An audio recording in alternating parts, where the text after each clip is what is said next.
रात गए लॉन्ग मार्च को ब्रेक लग गई। इमरान खान को पहला बाज़ाब्ता नोटिस मिल चुका है। और क्या मामलात अब इमरान खान की पंजाब में गिरफ्तारी की जानिब बढ़ने वाले हैं, इस हवाले से बड़ी अहम तरीन तफसीलात हैं जो आपके सामने रखनी हैं।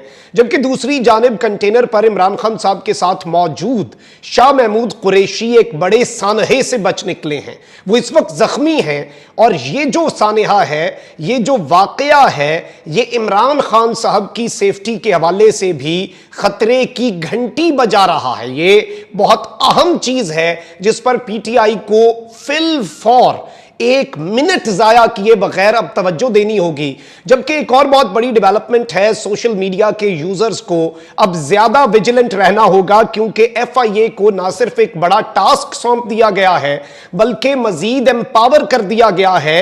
स्टेट इंस्टीट्यूशंस के हवाले से सोशल मीडिया पर जो बातें होती हैं उसको लेकर। बिस्मिल्लाहिर्रहमानिर्रहीम, अस्सलाम वालेकुम नाज़रीन कराम, मैं हूं मखदूम शहाबुद्दीन और आप देख रहे हैं मेरा फेसबुक और यूट्यूब चैनल। उम्मीद करता हूं आप सब लोग बखैर वाफियत होंगे और जहां भी होंगे अपने अहले खाना समेत खुश भी होंगे और महफूज भी। नाज़रीन कराम, इमरान खान का लॉन्ग मार्च रवां दवां है। इमरान खान कंटेनर पर मौजूद होते हैं और इस वक्त कंटेनर पर एक हादसा पेश आया है। गुजरांवाला में लॉन्ग मार्च के दौरान पाकिस्तान तहरीक इंसाफ के रहनुमा शाह महमूद कुरैशी सर पर चोट लगने से जख्मी हो गए। तर्जुमान रेस्क्यू के मुताबिक शाह महमूद कुरैशी कंटेनर पर सवार थे कि उनका सर फ्लाईओवर से टकरा गया। तर्जुमान का कहना है कि शाह महमूद कुरैशी के सर पर चोट आई, उन्हें मौके पर इब्तदाई तिब्बी इमदाद दी गई।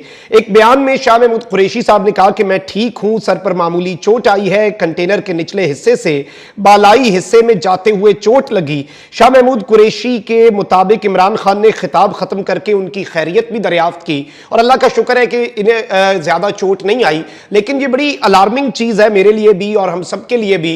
इमरान खान साहब की अगर आप फुटेजेस को देखें तो बहुत सी फुटेजेस इवन दौरान इंटरव्यू, जब वो कंटेनर पर खड़े होकर हर बंदा जाके इंटरव्यू ले रहा है, सबका इंटरव्यू भी दे रहे होते हैं, उसमें इवन एंकर और यहां तक कि वो जो रिपोर्टर और खान साहब दोनों को नीचे होना पड़ता है कि कहीं सर जो है वो टकरा ना जाए। एक दो मरतबा तो तारें आ गई ऊपर और उन तारों को हाथ से हटाया खान साहब ने पिछले लॉन्ग मार्च के अंदर। और मेरे लिए वो बड़ी अलार्मिंग चीज थी कि तार भाई वहां से कुछ उसके ऊपर करंट लग सकता है, जाहिर बात है कोटिंग जो होती है कहीं से वो खराब भी तो हो सकती है। और इवन अब जो कंटेनर की हाइट है, ये एक बहुत बड़ी चीज है कि आपको पता होना चाहिए किन रास्तों से आप गुजर रहे हैं और वहां पर किस किस हाइट पर फ्लाईओवर्स हैं और कितने 5-6 फुट तो आपको छोड़ना पड़ेगा ना, हर बंद 6 फुट तो आपको छोड़ना पड़ेगा। ऊपर बंदे ने भी खड़ा होना है छत पर, तो उससे कम हाइट का बनाना बहुत ज्यादा जरूरी है। इमरान खान साहब की सेफ्टी, बाकी लोग जो कंटेनर पर मौजूद होते हैं उनकी सेफ्टी पर इसने एक सवालिया निशान लगा दिया। और मैं ये समझता हूं कि अगर इस मामले के अंदर बहुत जल्दी ही चीजों को बदल, क्योंकि अभी भी बहुत ज्यादा दिन है, अगर कोई कंटेनर फिर से तैयार हो सकता है तो वो भी करवा लेना चाहिए। क्योंकि इस वक्त जो सबसे ज्यादा इंपॉर्टेंट शख्सियत है वो ऑब्वियसली इमरान खान साहब हैं और इमरान खान साहब की सेफ्टी के लिए पूरी कौम तो दुआ गो है, लेकिन जो दुआ के साथ साथ सिर्फ तकदीर पर मामलात तो नहीं छोड़े जा सकते, तदबीर पर भी आपको लाने हैं। इसके साथ ही साथ जो बड़ी खबर है वो मैंने आपके सामने जो रखनी है वो ये है कि government empowers FIA to act against social media posts against state institutions. हुकूमत ने एफआईए को मजीद इख्तियारात दे दिए हैं और सोशल मीडिया पर जो रियासती इदारे हैं उनके खिलाफ कोई भी पोस्ट अगर लगाई जाती है उस हवाले से। और ये एक अमेंडमेंट है FIA act, federal investigation agency का जो एक्ट है उसमें, और इस सब के अंदर इसे एक सेक्शन ऐड किया गया है पाकिस्तान पीनल कोड का, यानी कि अब ये बाकायदा तौर पर फौजदारी का मुकदमा सोशल मीडिया पर स्टेट इंस्टीट्यूशंस के खिलाफ अगर बात होती है तो ये होगा।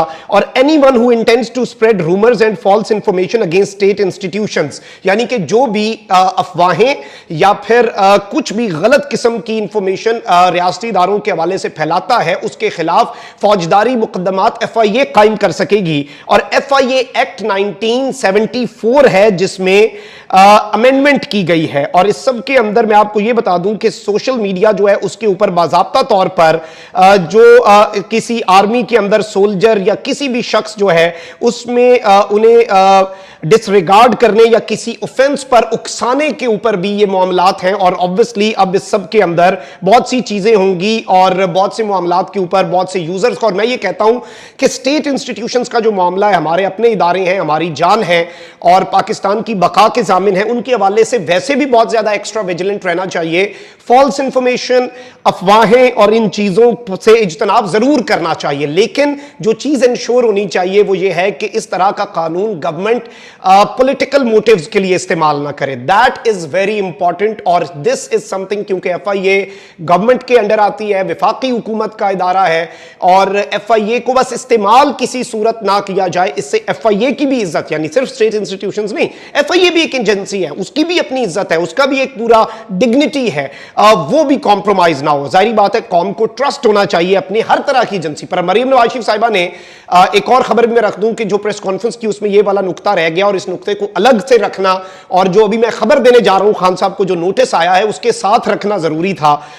इमरान खान साहब के हवाले से इन्होंने कहा कि इमरान खान ने 2 करोड़ में हीरे का सेट खरीदकर 22 करोड़ में दुबई में बेचा। मरीम नवाज शरीफ साहिबा ने नया दावा किया है।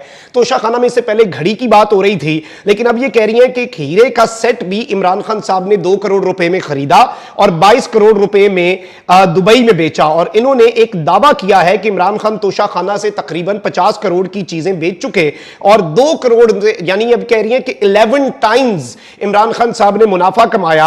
और यह एक बहुत बड़ा इल्जाम और एक बहुत बड़ा दावा है, और जाहिर बात है इस दावे को प्रूव करना तो मरीम नवाज शरीफ साहिबा का काम है, और उनके पास ऐसे डॉक्यूमेंट्स अगर आए हैं।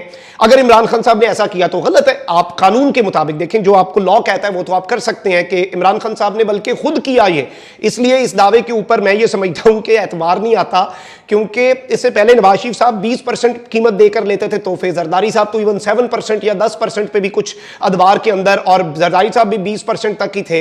इमरान खान साहब ने कहा कि नहीं जी 20% कीमत अदा नहीं करनी है, मैंने 50% करनी है ताकि मुल्की खजाने का ज्यादा नुकसान ना हो। यानी अब उस चीज को अगर देखा जाए तो मरीम नवाज शरीफ साहिबा के दावे में कोई दम नजर नहीं आ रहा, लेकिन एक बहुत बड़ी एलिगेशन, और इस एलिगेशन की बुनियाद पर मजीद केसेस हो सकते हैं, इसलिए ये एलिगेशन इंपॉर्टेंट है। अब यहां पर मैं आपको यह बता दूं कि एक जानिब इमरान खान साहब का लॉन्ग मार्च जारी है, वहीं विफाकी तहकीकाती एजेंसी FIA ने पाकिस्तान तहरीक इंसाफ के चेयरमैन इमरान खान को साइफर ऑडियो लीक इंक्वायरी और फॉरेन फंडिंग केस में तलब कर लिया है। यानी कि 2 केसेस हैं, एक है फॉरेन फंडिंग का केस, दूसरा है साइफर के हवाले से जो इंक्वायरी जो काबीना ने कही थी होनी है। FIA ने इमरान खान को साइफर इंक्वायरी में पेश होने के लिए नोटिस जारी किया है, और उन्हें 3 नवंबर बरोज जुमेरात दिन 12 बजे FIA में पेश होने की हिदायत की है। खान साहब जुमेरात तक आगे निकल चुके होंगे, और देखना यह है कि यह मामला अब क्या होता है। FIA ने साबिक वजीर खारजा शाह महमूद कुरैशी को भी 3 नवंबर को दिन 12 बजे बुलाया हुआ है। असद उमर को भी कल यानी कि 2 नवंबर को दिन 12 बजे बेसिकली तलब कर लिया गया है। और FIA ने इमरान खान साहब को 7 नवंबर को फॉरेन फंडिंग केस में भी तलब कर रखा है। यानी 3 नवंबर को खान साहब की तलबी है साइफर के मामले में, और 7 नवंबर को खान साहब की तलबी है इस सारे मामले के अंदर जो फॉरेन फंडिंग का केस है। यानी कि खान साहब को ये बुला रहे हैं बैक टू बैक लाहौर में, और कराची में भी एक नोटिस जारी हुआ था, लेकिन अब ये कहीं इसकी बुनियाद पर गिरफ्तारी, और जारी बात है उसमें तो पुलिस की मुआवनत लेनी होती है, लेकिन मामलात क्या होते हैं, अदालती अहकामात होते हैं, खान साहब पेश होते हैं नहीं होते, क्या जवाब जमा करवाते हैं, ये बहुत सी चीज़ों को आंसर कर देगा। लेकिन पॉसिबिलिटीज एंडलेस हैं इस सब के अंदर। अपना बहुत ख्याल रखें। अल्लाह निगहबान। पाकिस्तान जिंदाबाद।